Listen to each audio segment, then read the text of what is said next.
I'm kitbashing the Roundhouse at Evanston on my N-scale model railroad. Coming right up.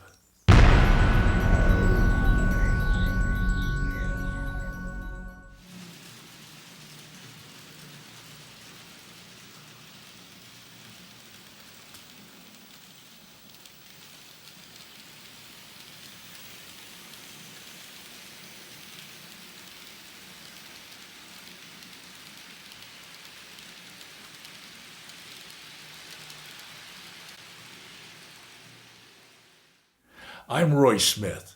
3 weeks ago, I introduced you to the railroad complex at Evanston, both on the prototype and on my layout. Since then, I have been working on the three main structures in the complex.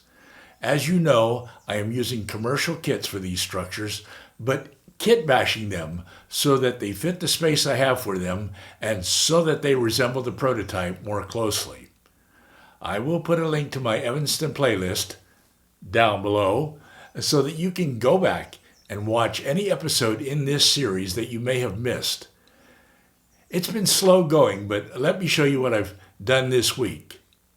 Oh, by the way, don't forget to subscribe and hit the notification bell if you haven't done it yet, so that you don't miss any of the upcoming episodes.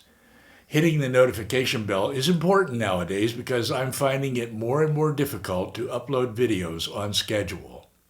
None of the three structures in the railroad complex is complete at this point, but as you saw in previous episodes, I have made some progress on the machine shop and on the power plant.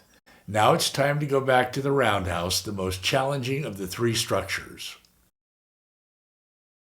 I am using this Walther's kit for the roundhouse, but I am drastically modifying it. This is how I left it after some initial surgery 3 weeks ago, with the walls loosely held together and held more or less in place by blue painter's tape.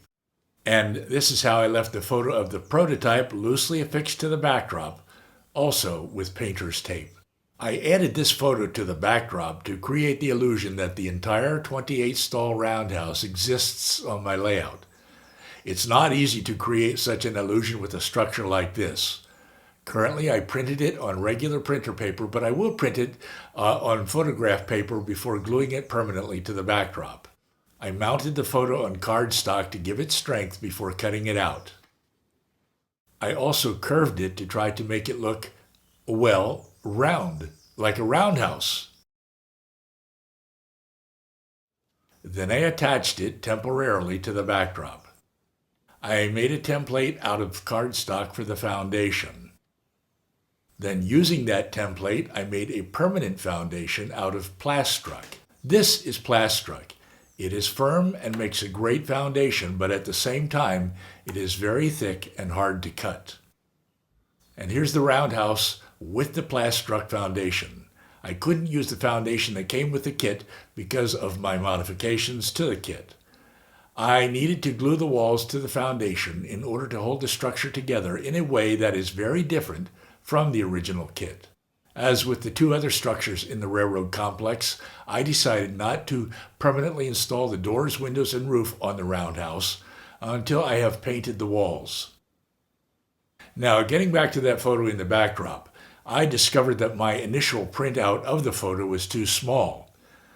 As you can see, the windows in the photo didn't line up with the windows on the 3D structure, and the doors in the photo were too small compared to those of the 3D structure. So I printed the photo out again, this time making it 10% larger. Now the windows line up and the doors are the same size as those on the 3D structure. In the meantime, I have also applied a base coat of paint to the roundhouse. I will spray it a final color later on, hopefully to match the prototype and also hopefully to match the colors in the photo on the backdrop. I will have to support the curve in the photo from behind the photo. I'll figure that out as I go.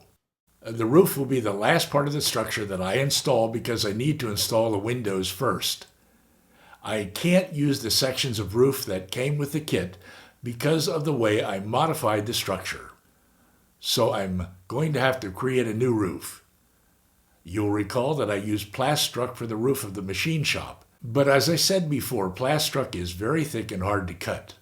So I ordered some sheet styrene and I think it will arrive quickly. I hope it will be a lot easier to cut and hopefully strong enough and rigid enough for a roof. I would like to kitbash a non-functioning turntable in this space right here if I can. Something resembling the prototype which you see here. Perhaps I can find a bridge kit to bash into a turntable such as this one from Atlas. You may be wondering why I chose to kitbash rather than scratch build all of these structures in the railroad complex. The answer is simple. Because at this point I still don't have the experience or skill needed to do a good job of scratch building, and because a lot of work has already been done when starting with a commercial kit, rather than raw materials such as styrene.